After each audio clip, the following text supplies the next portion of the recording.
खखारने और बार बार थूकने की गलत आदत। अक्सर देखा है, जब जुकाम हो जाता है, खांसी हो जाती है, कफ की वृद्धि हो जाती है, गले में कफ फंस जाता है, तब तो सब खींच करके निकालते हैं, खखारते हैं, निकालते हैं। या कुल्ला उल्ला करते समय कुछ जीभी की उस समय कुछ निकाल दें, थूक दें। एक तो कहीं पर भी थूकना, बार बार थूकना, फिर खखारना। कुछ लोग खाना खाने के बाद में नाश्ता किया, खाना खाया या कहीं पर भी बीच में खा खा कर खखारते रहते हैं। ये गलत है, ये आदत पड़ जाती है व्यक्ति की। ऐसी गलत आदत पड़ जाती है कि जब देखो तो बस वो कप खींचेंगे, खखारेंगे, खखार करके थूकते हुए दिखाई देंगे और कहीं पर भी थूक देते हैं।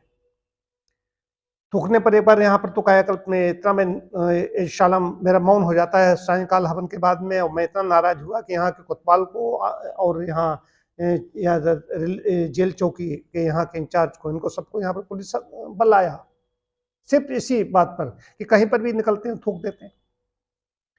जितने भी स्टेशनों में जाइए, प्लेटफार्म में जाइए, बस अड्डे पर जाइए, कहीं पर भी जाइए, हर जगह सब थूका हुआ मिलेगा। तो कहाँ थूका जाए, इस पर पहले भी इस विषय को मैंने उठाया था, लेकिन बात आती है कि कोई खा रहा है बैठा, या कोई खा चुका है, 4 लोगों ने फिर साथ में भोजन किया, अब एक साथ उठ करके तुरंत ही खखारने लगता है खाना खाने के बाद। वो जानता है कि कप निकल रहा है गले में, अब उसकी आदत पड़ गई है। जबकि सच्चाई ये है कि कफ शरीर में 5 प्रकार का कफ होता है, जिसे प्राण होते हैं। 5 प्रकार के वायु होती है, प्राण होते हैं, 5 प्रकार के प्राण होते हैं। वैसे शरीर में 5 प्रकार के कफ होते हैं, 5 प्रकार के पित्त होते हैं। वात पित्त कफ जो त्रिदोष थ्योरी है उसमें है, कहाँ पर कौन सा कफ होता है, स्किन होता है, चोट लग जाती है वहाँ पर सफेद दिखाई देता है, वो कफ है। तो कफ वो बराबर खींचता रहे, बराबर खींचता रहे, तब भी वो कुछ निकलते रहेगा। यदि इसको जो 1-2 बार कुल्ला करते समय, जीभी करते समय, दंत धावन के समय, दंत मंजन करते समय, ब्रश करते समय उसमें निकालते हैं, चलो एक बार निकाल दिया कोई बात नहीं, लेकिन खाना खाने के बाद फिर वही शुरू हो जाते हैं।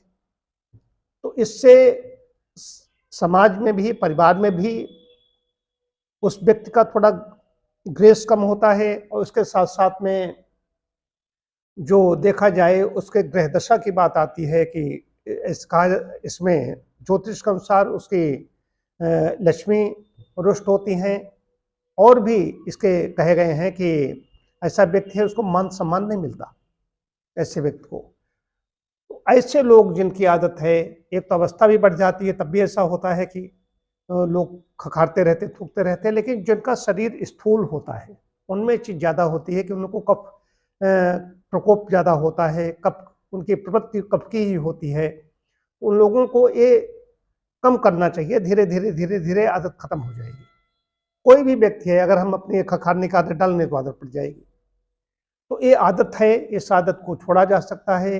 पहले कम करें और कहें कि आज नहीं करेंगे, व्रत ले लें, नहीं करना है, धीरे धीरे धीरे धीरे खत्म हो जाएगी। यदि कोई जीवन भर बराबर खखारे तो यहाँ से कुछ कुछ निकलते ही रहेगा। खाना खाने के बाद कफ वैसे कुपित हो जाता है। तो समझने की बात है, उसको ये न सोचे कि हमने खखार कर सारा सब निकाल दिया कफ, और बनता रहेगा और निकलता रहेगा, और धीरे धीरे अगर उसको इस पर नियंत्रण पा लेंगे तो आदत खत्म हो जाएगी।